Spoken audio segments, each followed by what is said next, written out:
Hi! For today we are back again to our quick and easy video tutorial on how to use saved audio feature on Instagram Reels. So with no further ado, let's start. So first, make sure your Instagram application is updated. And if it's not yet updated, then go to your Play Store and update it. Once you're done, open your Instagram application, which I have already opened right here. So here, tap the Reels video icon on the bottom. Then find the audio that you want to save in your Instagram Reels. Then tap the Save Audio. So now it is saved. So next, go back. Then tap the camera icon.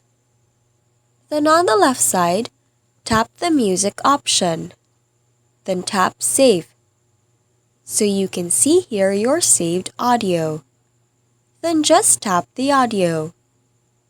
Then tap Done. Then record a Reels video with the audio on it. And that's it. And now we are done with our tutorial. Let us know in the comment section down below if this video helped you. For more video tutorials like this, subscribe to our channel and click on the notification bell. Thank you for watching!